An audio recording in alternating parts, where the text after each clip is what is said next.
everybody's talking about how compelling your performance was in Spider, and in particular, how accurate it seemed to be about schizophrenic type of individual. That's good. How was that whole process for you?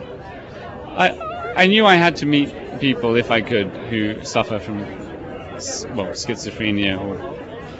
I found the label kind of, and when the more I use it, the more uncomfortable I am with it, because the kind of disturbance that it describes, it has a very wide spectrum between people who are very normal and able to hold down a job and have relationships, have a family, to people who don't.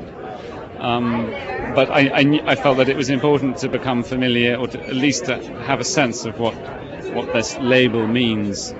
So I met some people who are afflicted in this way, who are wonderful people, and they knew what I was doing, and I told them about the film and the part I was playing.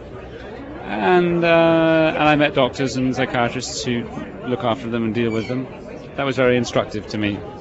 Reading books about it wasn't. I find in books, textbooks, I wanted to meet people.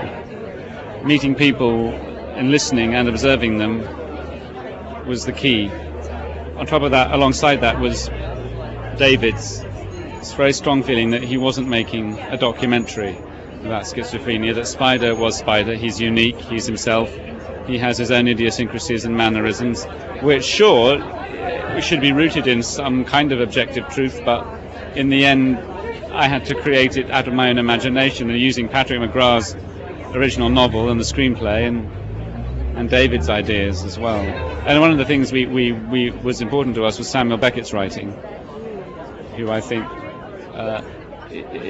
Samuel Beckett is able to articulate the mind and the thoughts of these people who are outsiders and who have created their own universe in a very particular way.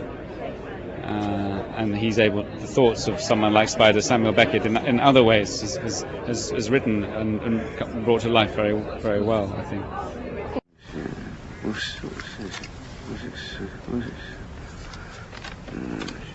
What's this? Peggy Street.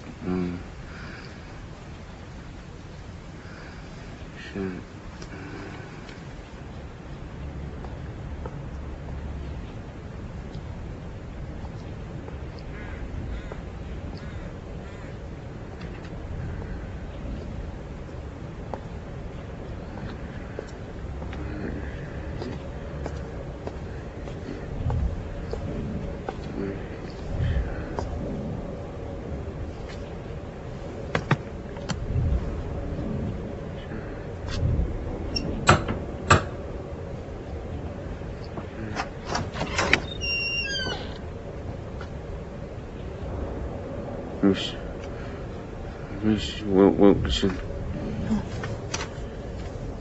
Mr. Clegg, I presume. I'm Mrs. Wilkinson. Come in. We've been expecting you. Wait here, Mr. Clegg, while I fetch me keys.